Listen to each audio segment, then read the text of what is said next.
Fino Payments bank 2006 में payment tech company के तौर पर इस कंपनी की हुई थी शुरुआत और 2011 में लैंडिंग कारोबार किया कंपनी ने शुरू। 2020 में मुनाफे में आने वाला ये पहला पेमेंट्स बैंक बना और खुद का यूपीआई स्विच लॉन्च करने वाले चुनिंदा बैंक में शामिल है फिनो पेमेंट बैंक। 1 करोड़ 60 लाख से ज्यादा कस्टमर्स है कंपनी के पास में और एक तिमाही में 9 लाख से ज्यादा नए खाते खोलने का रिकॉर्ड भी बैंक ने बनाया है और हाल ही में बैंक ने एक बड़ी अचीवमेंट हासिल की।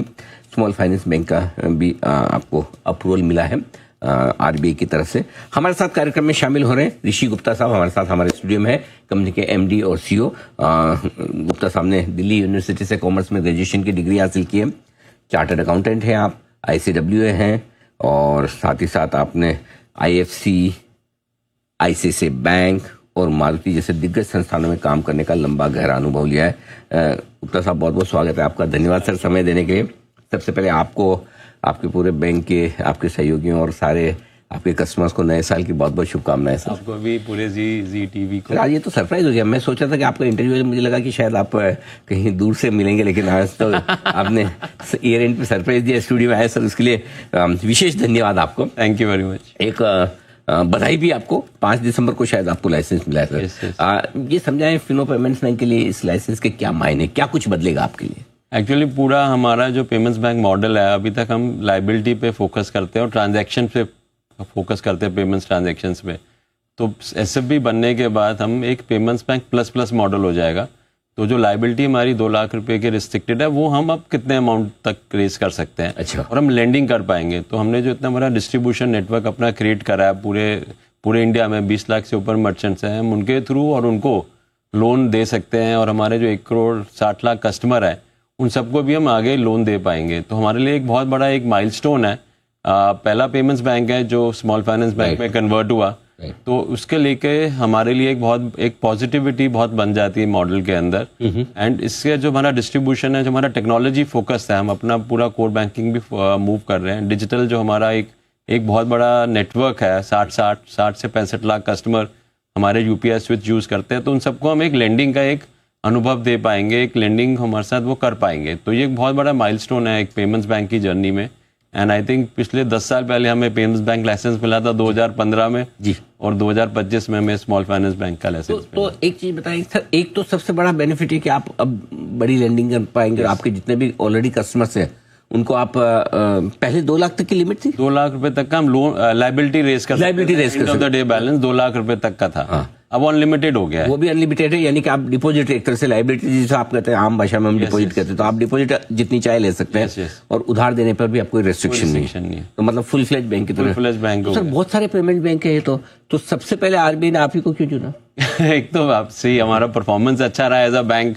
हम पहले पेमेंट्स बैंक थे जो प्रॉफिटेबल। सब लोगों ने एप्लीकेशन भी तो लगाई रखी होगी। हमें हमारी एप्लीकेशन थी और हम पहले पेमेंट्स बैंक थे जो लिस्टेड भी हुए हैं जी। तो हमारी परफॉर्मेंस एज अ बैंक काफी अच्छी रही है। हम एक नॉन कॉर्पोरेट एंटिटी हैं, तो पेमेंट्स बैंक को एसएफबी करने के लिए नॉन इंडस्ट्रियल हाउस होना जरूरी है। अच्छा। तो हम लोग एक नॉन इंडस्ट्रियल हाउस है, इंडिपेंडेंट एंटिटी है, तो हमारा उसमें एक एडवांटेज है। जो आपने लाइबिलिटी वाला पॉइंट रेज कराना वो बहुत जरूरी है एक्चुअली, क्योंकि जो पेमेंट्स मॉडल हम लोगों ने बांधा है एज अ फिनो पेमेंट्स बैंक, उसके अंदर हमारी लाइबिलिटी, हम रफली 3000 करोड़ का हमारा टोटल डिपॉजिट ऑलरेडी है 2% से नीचे। ओके। तो एक हमारे लिए एक बहुत बड़ा कॉस्ट ऑफ फंड एडवांटेज है और हम एक लाइबिलिटी फर्स्ट बैंक बन जाएंगे। डिजिटल तो हम फोकस कर ही रहे हैं और लाइबिलिटी भी हमारा फोकस है। तो जो बाकी एसएफबी जब बने थे वो माइक्रो फाइनेंस से एसएफबी में कन्वर्ट हुए थे, हम एक लाइबिलिटी पेमेंट्स बैंक से हम एक एसएफबी में कन्वर्ट हुए। तो और ये ऑपरेशन आप कब तक शुरू कर देंगे, इसमें कितना टाइम लगेगा? आरबीआई ने हमें कुछ 18 महीने तक का टाइम देते हैं। कितना टाइम लगता है? इतना टाइम देती है, बट हमारा कोशिश रहेगी जितनी जल्दी हो सकता है हम उतनी जल्दी कोशिश करेंगे। रखा है टारगेट रफली? हाँ, 12 महीने के करीब हम टारगेट कर रहे हैं।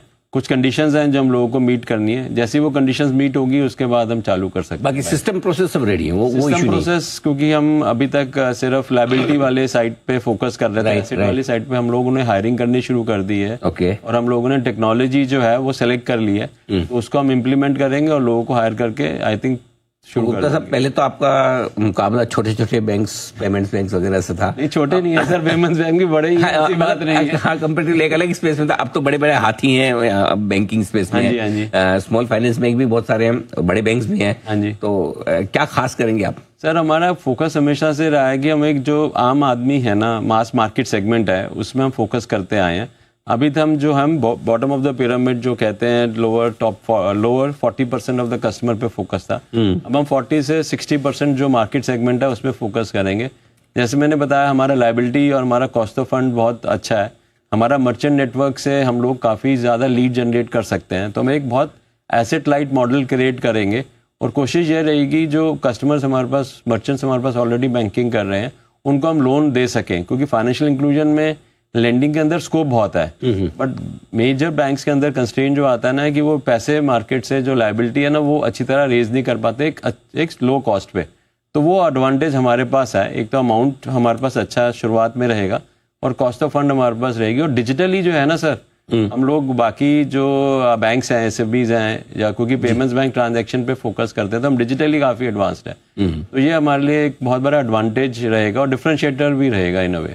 एक चीज बताएं, डिजिटल के आपने 2-3 बार जिक्र भी किया, लेकिन एक बड़ा इशू जो पूरे डिजिटल पेमेंट्स नेटवर्क पे है वो बड़े साइबर फ्रॉड्स का भी है। ये फ्रॉडलेंट एक्टिविटी बहुत सारी है, तो उससे कैसे आपके निपट रहे हैं और क्या क्या क्या तैयारी है? इसको लेके ना काफ़ी एक कॉन्सेंट्रेटेड एफर्ट हो रहा है। मल्टीपल एजेंसीज हैं, गवर्नमेंट की एजेंसीज हैं, रेगुलेटर है, और बहुत सारे जो LEAs हैं, लॉ इन्फोर्समेंट एजेंसी, सब मिलके एक जॉइंटली काम कर रहे हैं। तो आजकल पूरा एक नेटवर्क बन गया है जहाँ पे इंफॉर्मेशन शेयरिंग बहुत जल्दी हो रही है। जो गवर्नमेंट है वो भी काफ़ी फोकस कर रही है। टेलीकॉम अथॉरिटी को भी अभी काफ़ी डेटा वहाँ से भी आ रहा है, जो सस्पेक्ट रजिस्ट्री वहाँ से वो पब्लिश कर रहे हैं। तो उसको चलते हुए अभी हमारा रफली बहुत जल्दी इन्फॉर्मेशन हो जाती है। जैसे ही कस्टमर बताता है कि हाँ मेरे साथ फ्रॉड हुआ है, विद इन मिनट्स अब आप उसका पैसा ब्लॉक कर सकते हो। तो वो एक बहुत बड़ा हम लोगों ने एफर्ट करा है। ऑनबोर्डिंग, जो कस्टमर ऑनबोर्डिंग है, KYC जो है, उसको भी और टाइटन कर रही है, गवर्नमेंट भी टाइटन कर रही है। और डिजिटल में ये थोड़ा सा मनी मूवमेंट बहुत फास्ट होता है, तो उसको थोड़ा सा हम लोगों को कंट्रोल्स लगा के ना हम उसको और बेटर बनाने की कोशिश कर रहे हैं। बट गवर्नमेंट की तरफ से, रेगुलेटर की तरफ से बहुत एफर्ट हो रहा है इसको कंट्रोल करने को लेके।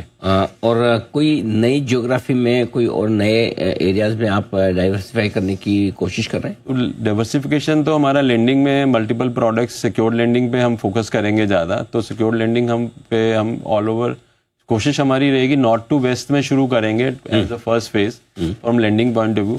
लायबिलिटी पॉइंट ऑफ व्यू से तो हम ऑल ओवर इंडिया ऑलरेडी हैं। ओके, तो हम लायबिलिटी वहाँ से कंटिन्यू करते रहेंगे रेस करने के लिए।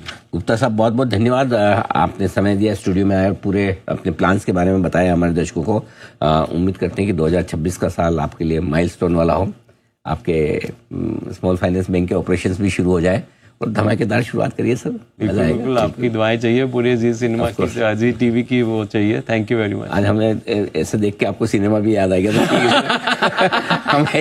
आज हमने ऐसे माहौल वैसे ही रखा सर, पार्टी वार्टी में। तो आप सूट वूट पहन के आए, अच्छी बात है, और हमने कहा अब 31 दिसंबर भी मार्केट खुला है, 1 को भी खुला है, काम तो करना ही है। हाँ जी, हाँ जी, एंजॉय करते हैं। Thank you sir, thank you, बहुत बहुत धन्यवाद।